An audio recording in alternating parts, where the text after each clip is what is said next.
Today's Bible reading is taken from book of Ezekiel, chapter 18 verses 21 to 28, and today's gospel according to Matthew chapter 5 verses 20 to 26.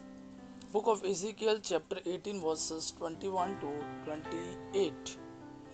If an evil man stops sinning and keeps my law, if he does what is right and good, he will not die, he will certainly live. All his sins will be forgiven and he will live because he did what is right. Do you think I enjoy seeing an evil man die? Asked the sovereign Lord. No, I would rather see him repent and live. But if a righteous man stops doing good and starts doing all evil, disgusting things that evil men do, will he go on living? No, none of the good he did will be remembered. He will die because of his unfaithfulness and his sins. But you say what the Lord does isn't right. Listen to me, you Israelites. Do you think my way of doing things isn't right? It is your way that it isn't right. When righteous man stops doing good and starts doing evil and then dies, he dies because of the evil he has done. When an evil man stops sinning and does what is right and good, he saves his life. He realizes what he is doing and stops sinning, so he will certainly not die but go on living.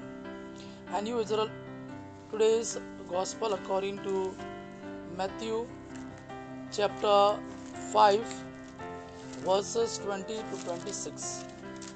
Gospel of Matthew chapter 5 verses 20 to 26. I tell you then that you will be able to enter the kingdom of heaven only if you are more faithful than the teachers of the laws and Pharisees in doing what God requires. You have heard that people were told in the past, do not commit murder. Anyone who does will be brought to trial. But now I tell you, whoever is angry with his brother will be brought to trial. Whoever calls his brother you good for nothing will be brought before the council, and whoever calls his brother a worthless fool will be in danger of going to the fire of hell. So if you are about to offer your gift to God at the altar, and there you remember that your brother has something against you, leave your gift there in front of the altar, go at once and make peace with your brother, and then come back and offer your gift to God.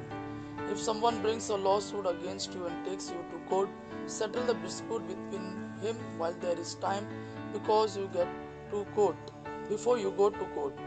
Once you are there, he will hand you over to the judge, who will hand you over to the police, and you will be put in jail. There you will stay, I tell you, until you pay the last penny of your fine. Gospel of our Lord Jesus Christ. Praise the Lord Jesus Christ. May God our Father and His Son Jesus fill you with His mercy, peace, and love. Amen.